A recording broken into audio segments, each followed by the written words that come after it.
Barang-barang di bagasi kabin mulai berjatuhan. Beberapa jatuh mengenai kepala penumpang, ke pangkuan, dan ke koridor.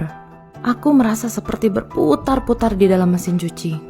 Aku menoleh ke samping dan melihat keluar jendela di mana petir menyambar dan kilat menghantam pesawat kami terus-menerus. Ku genggam tangan Mama dan kami berdua bertatapan tanpa berkata sepatah kata pun. Di antara semua jeritan, tangisan, dan teriakan penumpang, aku hanya bisa menatap wajah ketakutan Mama. Kami akan jatuh. Dalam keadaan menukik terjun ke bawah, pesawat hancur di udara dengan sayap kanan yang lepas. Ku cengkram tangan Mama sekuat mungkin, tapi itu tidak cukup. Seluruh barisan kami terlepas dari pesawat. Dengan keadaanku yang masih terkunci di kursiku, dan Mama yang terkunci di kursinya, dengan teriakan penumpang dan deru mesin jet pesawat yang mulai menghilang. Aku hanya bisa melihat tetesan air hujan dan barisan pepohonan yang terlihat seperti brokoli saat aku berputar-putar dari ketinggian 9.800 kaki jatuh ke bumi. Dan setelah itu, semua tak terlihat. Kupikir aku sudah mati. Seharusnya, tapi ternyata tidak. Aku berulang kali pingsan dalam 24 jam dan saat ku buka mataku, aku tidak melihat siapapun. Aku berteriak minta tolong dan memanggil Mama tanpa henti sampai hutan itu menjadi sepi. Begitu badanku mulai bisa bergerak, aku merasakan sakit yang luar biasa di lengan, kaki, dan dada.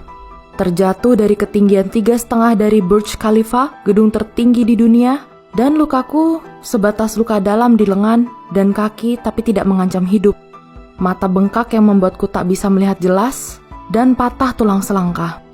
Hingga hari ini, tidak ada jawaban pasti bagaimana aku bisa selamat. Ku habiskan waktu sehari, dan dari kejauhan, kulihat sesuatu yang serupa manusia. Dengan hanya satu sepatu, pandangan yang kabur dan mata sebelah yang tertutup, ku gunakan sepatuku sebagai penunjuk jalan untuk mencoba pijakan di depanku kalau ada benda lain atau ular.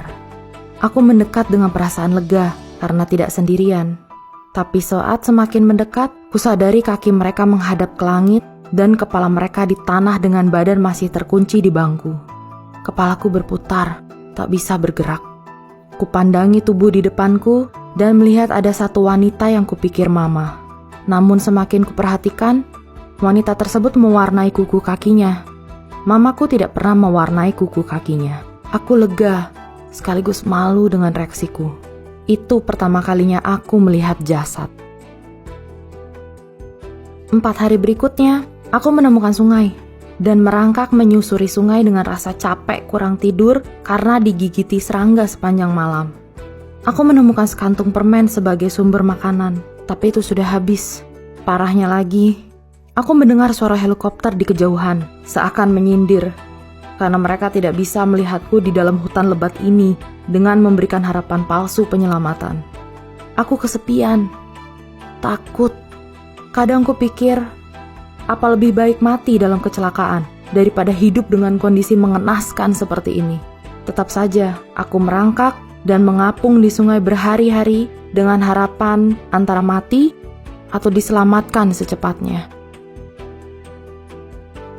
10 hari berlalu tanpa apapun dan siapapun. Tidak ada apapun sampai kulihat perahu yang ditambatkan di tepi sungai. Apa aku berhalusinasi?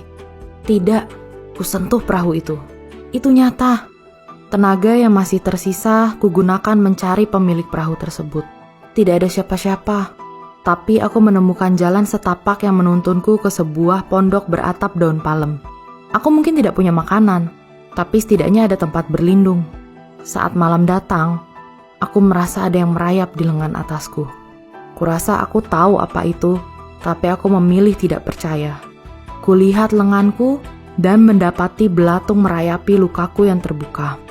Sepertinya ada lalat yang hinggap dan bertelur di lukaku.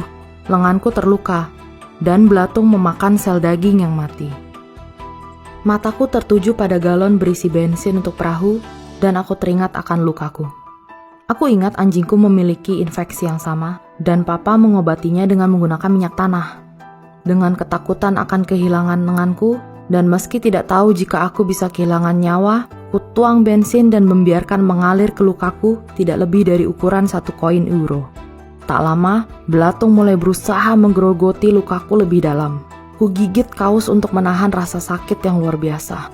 Beberapa belatung mulai berjatuhan, sedangkan yang lain tetap berusaha masuk ke lukaku lebih dalam. Kupaksa menarik sekitar 30 belatung dan cukup merasa bangga atas diriku sendiri walaupun masih ada beberapa yang hidup. Setidaknya, infeksinya sudah disterilkan. Esok paginya, aku terbangun karena suara orang. Seakan mendengar suara malaikat. Saat mereka melihatku, mereka berhenti bicara dan memeriksa kondisiku yang rapuh dan kelelahan. Sejenak, mereka pikir aku adalah Dewi Penunggu Air, salah satu sosok legenda lokal yang menyerupai campuran lumba-lumba dan wanita berambut pirang berkulit putih. Kuperkenalkan diriku dalam bahasa Spanyol dan menceritakan tentang pesawat, arus, bagaimana aku bisa berada di sana.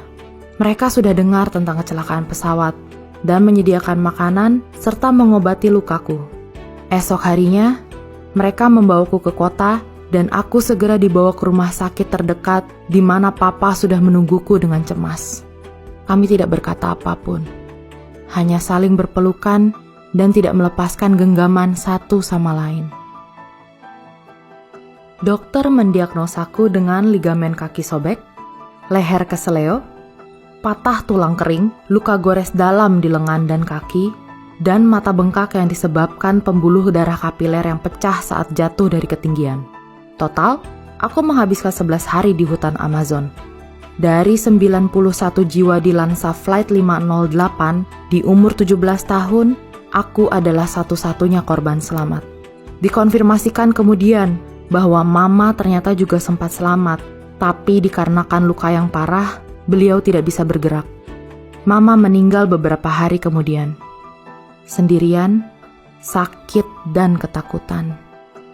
Aku tidak bisa bayangkan apa yang mama lalui di hari-hari terakhirnya. Apakah ada yang lebih menyayat hati? Beliau adalah satu dari 14 korban yang selamat dari kecelakaan, tapi semuanya meninggal di saat menunggu pertolongan. Julian Kopke dijuluki sebagai gadis ajaib di Peru, yang selamat dengan gabungan nasib baik, pelatihan bertahan hidup, namun terlebih lagi, tekad kuat. Dia mengikuti jejak orang tuanya melakukan penelitian di bidang ilmu hewan.